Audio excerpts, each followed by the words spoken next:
Hi అందరికీ, welcome back to Bujjamma ఇంటి వంట. ఈరోజు వీడియోలో చింతకూర చికెన్ చూద్దామండి. చింతకూర చికెన్ చాలా టేస్ట్గా ఉంటుంది.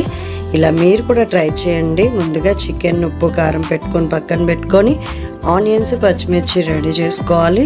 అలాగే చింతకూరని కొంచెం వాటర్ పోసుకొని స్టవ్ మీద పెట్టుకుంటే అది పేస్ట్ అయిపోతుందండి. కాసేపటికి ఒక 5 మినిట్స్లో అది మెత్తగా పేస్ట్లా తయారవుతుంది. సో అది కూడా పక్కన పెట్టుకోవాలి. ఆయిల్ హీట్ చేసి ఆనియన్స్ పచ్చిమిర్చి ఫ్రై చేసుకొని మంచిగా దోరగా ఎర్రగా కొద్దిగా వేయించుకొని ఆనియన్స్ని ఫ్రై చేసేసుకోవాలి. ఫ్రై చేసిన వెంటనే కొంచెం ఉప్పు వేసుకొని, తెలిసిందే కదా ఆనియన్స్ మంచిగా ఫ్రై అవ్వాలంటే మనం కొంచెం ఉప్పు వేసుకుంటే మంచిగా ఫ్రై అయిపోతుంది.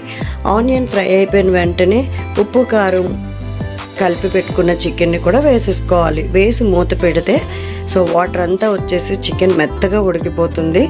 చికెన్ అంతా ఉడికిపోయిన తర్వాత కొంచెం మళ్ళీ తగినంతగా కారం వేసుకోవాలి.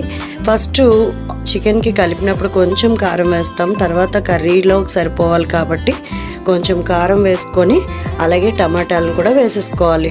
ఒక్క టమాటా వేస్తే చాలండి, ఎందుకంటే చింతకూర వేస్తున్నాం కాబట్టి పులుపు మళ్ళీ ఎక్కువైతే టేస్ట్ బాగోదు. ఒక్క చిన్న టమాటా వేసుకుంటే సరిపోతుంది.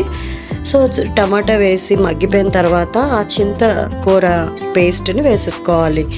అది అలా ముందుగా రెడీ చేసేసుకొని ఉడికించుకుంటే చింతకూర పేస్ట్ లాగా అవుతుంది. అప్పుడు కర్రీలో నీట్గా మిక్స్ అవుతుంది. అంతేనండి, చింతకూర చికెన్ రెడీ. చాలా టేస్ట్గా ఉంది.